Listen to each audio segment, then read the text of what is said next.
여리고 이야기, 오늘 우리 본문에 여리고 이야기가 나오죠. 여리고 이야기, 아마 성경에서 가장 많이 알려진 그런 이야기 중에 하나고, 또 여호수아 하면 우리 제일 먼저 아마 떠올릴 내용이 여리고에 관한 이야기죠. 특히 뭐 주일학교부터 다녔던 분들은 뭐 주일학교 때 그냥 뭐 단골 레퍼토리처럼 이 여리고 이야기가 많이 들려지죠. 잘 아는 대로 여리고가 무너졌다. 우리가 이 여리고 좀 외형적인 이런 것들을 이제 토대로 우리가 뭐 예전에 뭐 우리 그 나라도 우리 이제 먼저 믿었던 분들이 뭐 여리고 돌기 뭐 이런 식으로 흉내 많이 내죠, 그렇죠? 어떤 것들을 원할 때 뭐 그 주변을 막 이렇게 돌거나 나중에 뭐 이제 그러니까 막 이게 말씀에 대한 어떻게 보면 저는 모르겠어요. 그 믿음이라고 저는 생각해요. 하나님에 대한 믿음으로 그렇게 하는 거니까, 믿음으로 하는 거니까 다 귀하고 소중하다고 여겨요. 내가 발바닥으로 밟는 땅을 다 내게 준다고 하니까 뭐 땅 밟기 하기도 하고, 또 이렇게 뭐 훈련 받는 단체들 같은 데 보면 뭐 높은 곳 하이플레이스라고 해가지고 그 지역에 가면, 저도 그때 알마티라고 하는데 갔을 때 보면 사실 첫날 가자마자 뭐 그 제일 첫 번째 일정이 뭐냐, 그냥 뭐 제일 거기서 높은 지역, 산이죠, 산, 동산, 언덕, 거기 올라가가지고 그 도시가 전체가 내다보이는 도시를 바라보면서 그 도시를 품고 이제 기도하는 것부터 이렇게 일정이 훈련받을 때는 막 이런 것도 하기도 하는데, 믿음으로 하는 것들은 소중하고 믿음으로 하는 것들은 역사가 당연히 있고 소중하죠. 그러나 좀 무분별하게, 저번에 우리가 문제가 됐던 것들이 있잖아요. 땅밟기 같은 거, 그렇죠? 남의 뭐 이렇게 절이라든가 이런 데 가가지고 뭐 땅밟기 한다, 그런 것들은 자중해야죠. 자중해야죠. 그거는 이제 신앙이 아니라 내가 몰지각한 그런 일들도 없잖아. 그러니까 균형 있게 하나님의 말씀에 의해서 정말 정상적으로 믿음으로, 그리고 그분이 원하는 뜻대로 행할 때, 그게 중요하고 하나님의 역사는 그럴 때 일어나죠. 여리고, 오늘 함락하는 여리고성을 함락하는 사건이 6장에 기록되어 있는데, 이 여리고는 굉장히 오래된, 그러니까 사람이 그 지역에 오래전에 이게 지금 이제 시대적인 역사적으로만 봐도 적어도 지금으로부터 한 3,000년 전 이야기잖아요. 그렇죠?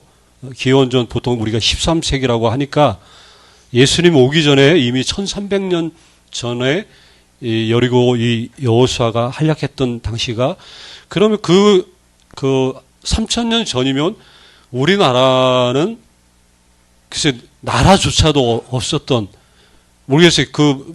단군 신화, 우리 신화죠, 신화. 단군이 기원 2000년대쯤에 이렇게 추정해가지고 한 1000몇 년을 다스렸다고. 이거 말 그대로 신화죠, 신화. 사람이 1000년 이상 사는 사람이 어디 있어요. 그러니까 우리 그 최초의 나라도 고조선도 우리 보면 정확한 연대를 알 수 없으니까 그냥 대략 기원전 5세기 이전이라고 그냥 추측만 하는 거죠. 그런데 기원전 5세기라고 우리 고조선도 그렇게 추측을 하는데, 여기 여호수아가 활동했던 데는 기원전 13세기. 그러니 고대 옛날 이야기죠, 옛날 이야기. 그런데 그 옛날에 이게 참 불가사의한 일처럼 이게 여겨지는 게, 그 당시에 어떤 장비, 기술력 이런 것들이 우리가 상상할 수도 없는 어떤 일들이 어쨌든 벌어진 거예요. 그러니까 여리고 자체가 너무나 견고하게 세워졌다는 거예요. 학자들, 지금 뭐 고고 학자들이 뭐 이미 벌써 거기는 발굴들이 다 됐어요. 그래서 역사적인 그 사실 그 뭐 이제 무너진 그 흔적들을 다 나중에 다 발견했는데, 우리가 보통 전쟁을 하면 대부분 막 이제 바깥에서 막 대포 쏘고 막 옛날에는 막 이렇게 막 예를 들어서 막 덤비면 무너져도 안으로 무너지지 바깥으로 무너지지는 않거든요. 근데 여기는 보면 흔적들이 벌써 다 바깥으로 이렇게 무너진 흔적이 있고, 그때 보면 그때 이제 혹시 추수 때가 얼마 지나지 않았던 때라 가지고 집집마다 그 항아리에 이렇게 곡식들 이렇게 담아놨던 것들이 그대로, 그게 한두 개가 아니라 집집마다 이렇게 막 발견되고, 막 이제 고고학적으로도 발견되는데, 근데 이제 생각보다 여기가 우리가 보통 하면 여리고 하면 굉장히 이제 막 견고하고 튼튼한 성이죠. 근데 말 그대로 정말 견고하고 튼튼해서 그 당시에 어떤 인간의 어떤 전술로나 어떤 방법으로는 정말 허물 수 없는 난공불락의 그 성이라고 해요. 근데 이제 예상보다 이 여리고 자체가 근데 크지는 않아요. 뭐 이제 그 도시 국가인데, 그 우리 성경에 나오는 이제 뭐 나라, 민족, 국가 이렇게 할 때 규모 자체가 너무나 작아요. 왜냐하면 나중에 우리 그 아브라함 이야기 보면 아브라함이 조카 룻이 그 납치에 잡혀갔을 때 나중에 이제 그 연합 군대들이 있잖아요. 뭐 4나라, 뭐 5나라. 근데 그 몇 나라가 이렇게 싸우다가 이제 거기 휘말려가지고 롯도 다 잡혀갈 때 이게 아브라함이 가서 구해오잖아요. 그렇죠? 근데 몇 명 데리고 가서 구해와요? 300명 데리고 가잖아요. 아니 5나라, 4나라 민족이라고 하는데 상식적으로 300명 가지고 가서 그러면 이제 그 당시에 뭐 민족 왕이라고 이제 무슨 왕들이 나오는데, 대부분의 왕들은 대부분 그냥 몇천 명, 많으면 그냥 몇천 명이라든가 몇백 명의 그냥 쉽게 말하면 한 그 동네에 그 족장, 추장 같은 사람이 쉽게 말하면 그냥 왕이라고 그냥 얘기하는 거죠. 뭐 여리고도 마찬가지. 사실은 그 학자들 그 발굴한 걸 보니까 그 한 폭이 한 200m고 길이가 한 400m 정도밖에 안 되는 그 성이, 그리고 대략 한 1,500에서 한 2,000명 정도가 여리고 성에 그 안에 성 안에 거주하는 사람들이 한 1,500에서 한 2,000명 정도 산다고 얘기를 하죠. 자, 이런 성, 쉽게 말하면 중소 도시 국가, 자그마한 도시죠. 근데 어쨌든 이 도시지만 그 당시의 기술로는 어떻게 졌는지는 모르지만 너무나 이제 이중으로 벽을 세우고, 또 여기 1절에 우리 여기 말씀 보니까 이스라엘 자손들로 말미암아 여리고는 굳게 닫혔고 여기 출입하는 자가 없더라. 예전에 그 40여 년 전에 그 정탐꾼들이 와가지고 왔을 때는 그 땅에 이쪽에 사는 사람들이 키가 크고 장대해서 우리는 메뚜기만도 못하더라, 이런 식으로 지혜의 겁을 먹고 했었던 그런 사람들이. 그리고 이쪽에는 이미 아마 그 이웃과의 수많은 어떻게 보면 지키기 위해서 그래도 군대들이 조직이 되어 있고 아마 이런 식으로 그런 사람들이죠. 그러니까 이스라엘하고는 그래도 뭔가 차원이 다르죠. 이스라엘은 군인들이 원래 없어요. 강야에서 뭐 군대가 조직이 되고 그렇지 않죠. 그냥 그 성인들, 남자 장정들이 그냥 만약에 싸운다 그러면 그냥 동원돼서 싸울 수밖에 없는 이런 사람들이죠. 전혀 훈련되지 않고 전혀 군인으로 그동안 군인이 뭔지도 아마 모를 수도 있는 이런 사람들. 그런데 어떻게 보면 상대가 될 수 없어요. 이제 말 그대로 전쟁을 한다 그러면. 그런데 여기 1절 말씀, 아까도 말했지만 이스라엘 자손들로 말미암아 굳게 다졌고 출입하는 자가 없다. 이게 우리를 놀라게 하는 말씀이라는 거예요. 얼마나 이스라엘을 무서워했으면 이렇게 성문을 굳게 닫은 채로 이렇게 두려움과 겁에 질려 있었냐. 뭐 단 한 가지죠. 이스라엘을 두려워했던 거는 다른 것 때문에 두려워했던 거 아니라 이스라엘의 하나님 때문에 당연히 두려워했던 것이죠. 이스라엘 백성들 그 하나님이 이스라엘 그 애굽의 그 홍해를 가르고 여기 앞에 바로 자기들 앞에 눈앞에 보이는 그 요단강 그 시기에 그때 도저히 건너올 수 없는 그때 그 요단강까지 흐르던 요단강을 멈추고 이렇게 건너와 있고 자기들 눈앞에 보여 있는 거. 너무 이게 무섭고 지금 두려움의 대상으로 되어 있었던 것이. 자, 이런 상황에서 하나님이 명령을 내리시는데 우리가 잘 알듯이 여리고성 총 13번 돌아요. 그렇죠? 7일 동안 이제 걸쳐서 도는데 뭐 매일같이 6일 동안은 하루에 한 번. 아마 한 번 천천히 돌아도 뭐 한 20, 30분이면 거의 돌 거예요. 그 정도밖에 안 되죠. 그러니까 이스라엘 사람들이 얼마나 많아요. 아마 이렇게 돌면, 제일 먼저 출발했던 사람들 나중에 계속 출발하다 보면, 꼬리에 꼬리가 잡히고도 남죠. 아마 이미 돈 사람들은 쉬고 있을 때 아직도 돌지도 못한, 시작도 못하는 사람들이 아마 허다할 수도 있을 정도의 그런 상황이죠. 어쨌든 하루에 6번 돌고 마지막 7번째 날에 7번 돌아라. 총 13바퀴를 돌으라는 그 명령을 했어요. 자, 그러니까 우리는 이게 돌으라고 해가지고 돌았더니 나중에 이렇게 했더니 이렇게 무너졌더라. 이 내용을 너무나 잘 알고 있기 때문에 이게 이상하지 않잖아요. 그렇죠?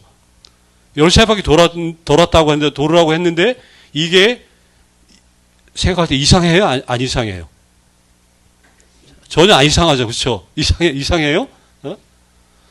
근데 아마 이 이야기를 모르는 사람, 우리는 그냥 교회 다니고 이 말씀을 아니까, 만약에, 지금 어느 나라와 나라 가운데, 아니면 어느 이제 민족과 민족, 부족과 부족 간의 싸움이 있는데, 야, 니네들의 전술은, 이렇게 도는 거야. 매일같이 6일 동안 하루에 한 바퀴 돌고, 마지막 날 7바퀴 도는 거야. 만약에 지도자가 자기 그 백성들에게 군인들한테 이렇게 이 전술을 내린다 그러면 이걸 갖다가 너무나 뛰어난 전략이라고 환영하고 박수치고 와 역시 우리 여호수아는 정말 탁월하다 대단하다 이거 도르라는 얘기 듣고 그렇게 얘기할 수 있겠냐 하는 거예요. 예? 이거 완전 돌아도 완전히 이게 이해할 수 이게 지금 전장터 앞에서 이 도르라고 이게 다예요. 이게 상식적으로 생각하면 이거는 있을 수 없는 이야기죠. 말도 안 되는 지금 이야기를 하고 있는. 근데 우리는 이게 아무렇지도 않지만 우리가 정말 모른다 아무도 모르는 상태에서 백시 상태에서 이 이야기를 들으면 이거는 진짜 기가 막히고도 기가 막힌 전술일 수밖에 없어요. 그런데 2절에 보라 여리고와 그 왕과 용사들을 내 손에 넘겨줬어요. 내 손에 넘겨줬다. 이미 전쟁을 이겨놓았다. 이게 과거형이잖아요. 이 완료형. 이미 이거는 이긴 거다라고 아예 선언을 먼저 해요. 자, 하나님이 내리신 전술. 그냥 법궤에 내세우고 제사장 7명 그 양각 나팔 불고 나팔 푹푹 불 때 그 나팔 소리 따라서 그냥 따라서 빙빙 돌아라. 이게 계속 이거예요. 병사들의 이게 참 기묘한 행렬이죠. 아마 여리고 사람들도 저게 뭐 하는 짓인지 아마 좀 신기했을지도 몰라요. 두려운데 계속 언제 어떻게 그냥 거기 바깥에서 할 쏘고 창 던지고 이럴 언제 할지 모르는데 그럴 거라고 생각하고 있는데 그냥 매일같이 오늘도 돌았습니다. 어제도처럼 이렇게 오늘도 돌고 그 다음날 보니까 그 다음날도 그냥 돌기만 하고 있는 그 모습을 보는 거예요. 대체 저게 뭔 짓인지 뭐 하는 건지 아마 굉장히 어려웠겠죠. 자, 하나님의 일하심이 참 이런 거예요. 왜 이렇게 이런 방식으로 이해할 수 없는 이 전술, 그 지구상에 여태까지 수많은 전쟁이 몇 번 있었겠어요. 그렇죠? 따지면 전 세계 전쟁이 아마 우리 셀 수도 없어요. 수많은 전쟁이 있었을 거예요. 그런데 어떠한 전쟁도 이런 방식으로 하는 전쟁이 있어요, 없어요? 없죠. 당연히 없죠. 이건 전술도 아니죠, 이거는. 전쟁터 앞에서 이게 대체 뭔, 정말 심하게 말하면 뭔 짓거리인지, 그렇죠? 뭔 짓인지. 예? 왜 하나님이 이렇게 이해할 수 없는 이런 행진을 왜 명령하시는지 그 이유를 아는 거. 이것만 알면 되는 거죠. 예? 어차피 이 땅은, 이 성은 정복당할 성이 하나님이 그들 손에 이미 맡겼기 때문에. 그러면 이왕 정복할 성, 이왕이면 이미 그냥 무너질 성이라면 그냥 멋지게 하나님 한번 하늘에서 막 불을 내리든가, 천구천사 동원해가지고 한번, 장엄하게 뭔가 이렇게 확, 해가지고 하면, 더 화려하고 멋지고 더 그 위엄과 그 능력과 그 영광스러움이 그 온 가나안 땅에 그냥 쫙 흘러갈 텐데 왜 이걸 그렇게 안 하고 이렇게 빙빙 돌게 하는 이러한 방식을 했을까? 하나님의 목적은 그 성을 무너뜨리는 데 목적이 있는 게 아니기 때문에 그런 하나님의 목적은 그 성이 아니라 누구예요? 이스라엘 백성들. 지금 이 백성들이 하나님을 온전하게 순종하고 있는지 그거를 하나님은 시험하고 계시는 거예요. 그걸 보시기 원하는 거예요. 그 성 때려 막 눕히고 그 성 무너뜨리고 이거는 하등 하나님 앞에 중요한 게 아니에요. 하나님의 관심과 하나님의 중요함은 그 성이 아니라 누구예요? 다시 말하지만 이스라엘 그 백성들에게 있다는 거예요. 이렇게 해라. 말도 안 되는. 아마 이것보다 더 돌빙 13번 도는 거 이것보다 더 이상한 명령을 혹시 내렸다 할지라도 하나님은 그 내리신 한 번 말씀하신 그 말씀을 반드시 이루시는 분이라는 것을 이 이스라엘 백성들이 믿고 자각할 수 있도록 하시기 위해서 이렇게 하신. 이게 여기에 뭐 13번 돌고 뭐 이렇게 6번 돌고 왜 7일째는 7번 거기에 뭐 숫자 왜 이렇게 했을까 몇 번 왜 그 의미 그거는 별로 중요한 거 아니에요. 뭐 1000바퀴 돌으라면 1000번 돌아야죠. 그러나 몇 번 돌고 뭐 이것보다 그렇게 하라고 하면 할 때 어떤 일이 벌어지는가 이거에 대한 우리들에게 하나님은 그거를 요구하시는 거예요. 이거 해라. 아니 해도 그냥 다르게 더 좋게 더 멋있게 잘할 수 있는데 왜 그 이상하게 왜 그런 참 이거 뭐 답답하게 왜 이런 근데 하라고 할 때 그거를 해냈을 때 어떠한 일이 벌어지는지 하나님은 계속 그 부분을 관심이 있으셔가지고 이렇게 해라. 네가 하는지 안 하는지 한번 보시는 거예요. 이걸 하면서 이스라엘은 또 아는 거죠. 이 전쟁은 칼과 창에 의해 좌우되는 전쟁이 아니라는 것. 언제나 이스라엘의 전쟁은 하나님과의 그 관계에서 나오는 영적인 문제라는 것을 알도록 하시는 거예요. 그러니까 계속 이게 그 여리고 이제 계속 앞으로 전쟁을 치러야 되는데 이 제일 첫 번째 이 전쟁에서 하나님이 이 것들을 자꾸 자각을 시킵니다. 이거를 알아야 계속되는 싸움에서도 이게 지금 그 대상의 문제가 아니라 하나님과 나와의 관계의 문제가 더 중요하다는 것을 하나님은 알게 하시기 위해서 이렇게 한 거예요. 이게 사실은 이게 믿음이죠, 믿음. 하나님을 최고의 권위로 높이고 또 하나님 앞에 복종하는 그 관계. 이걸 우리는 믿음이라고 얘기를 해. 이러다 보니까 6장에 우리 읽지는 않았지만 그 뒤에 20절에 보면 이렇게 이에 백성은 나중에 보니까 마지막 날이죠. 외치고 제사장들은 나팔을 불매 백성이 나팔 소리를 들을 때 크게 소리질러 외치라고 해가지고 했더니 정말 외쳤더니 성벽이 무너져 내렸다. 이렇게 얘기 나오죠. 이 행위를 가리켜서 히브리서 우리 유명한 믿음장에 보면 이걸 믿음이라고 얘기해. 믿음으로 7일 동안 여리고를 도니까 성이 무너졌다. 이 히브리서 기자가 이 부분을 이렇게 설명을 하고 있어요. 참 이것도 참 희한하죠. 돌으라고 했더니 그래서 돌았어요. 근데 이거를 하나님은 뭐라고 얘기해? 믿음이라고 얘기하는 거예요.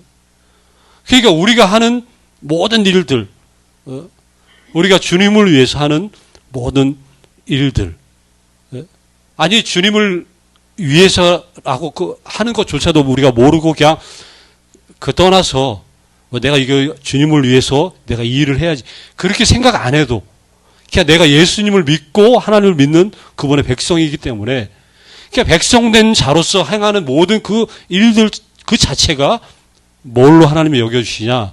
믿음으로 여겨주신다는 거예요. 그러니까 이게 신앙의 자부심은 여기에 있는 거예요. 내가 하는 일들 자체가 하나님은 믿음으로 여겨주시는 거예요. 그 왜 그래요? 그 관계 때문에, 관계 때문에. 하나님과 나와의 관계. 내가 하나님을 믿는 자녀기 때문에 그 관계는 그거는 끊어질 수 없는 거잖아요. 그 관계가 형성되었기 때문에 내가 뭘 하든지 내가 무엇을 하든지 그게 그냥 믿음으로 나타내어지는 믿음의 행위가 된다는 것이. 그럼 진리라는 게 구구절절히 진리가 뭐냐 설명할 수도 있지만 어떻게 보면 딱 한 가지죠. 하나님께서 요구하시는 인생이 되는 것. 이게 진리의 진리. 다른 게 아니라 하나님이 요구하시는 인생. 하나님을 위해 어차피 우리는 존재하는 인생이 이미 되어서 하나님을 위해서 존재하는 인생이 되어가는 게 아니라 이미 십자가 그 보혈 예수님을 구세주로 우리가 고백하고 이미 구원받은 백성이 되었으면 하나님을 위한 그 존재로 계속해서 되어져 가는 게 아니라 이미 되어진 그런 상태가 됐다는 거죠. 그러면 이 인생에는 후회함이 당연히 없죠. 나에 의해서 좌우되는 하나님이 아니라 그분은 내가 연약하든 부족하든 내가 어떻든 항상 내 주인이 되시고 내 인생의 목자가 되시고 또 내 삶의 방패가 되신다 하는 것이죠. 우리가 하나님 하시는 일들을 다 축복이라는 개념으로 봐도 마찬가지죠. 축복이라는 게 다른 게 있나요? 내 힘으로 내가 이룬 거를 우리는 축복이라고 얘기하지 않아요.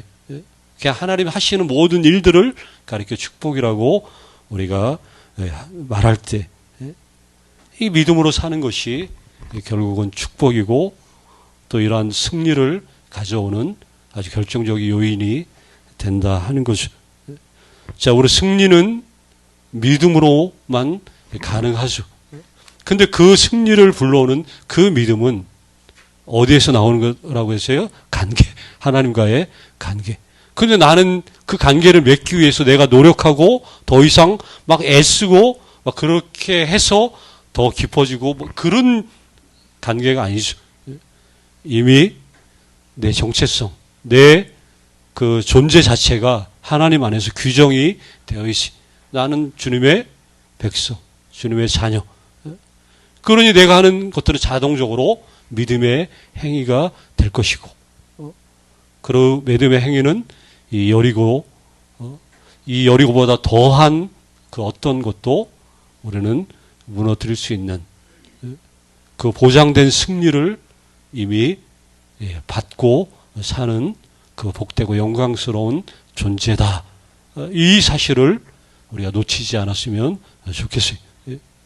이 믿음으로 사는 복됨을 그냥 계속해서 매일매일 날마다 우리 삶 가운데 누리는 것. 이게 진짜 신앙.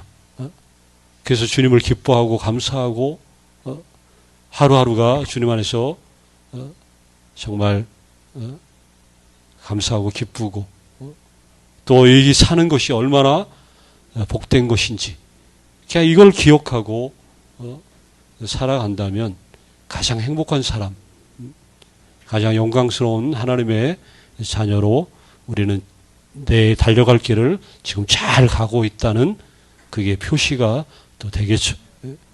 이런 은총이 우리 한 분 한 분 가운데 가득 넘쳐 나시기를 간절히 주의 이름으로 축원합니다.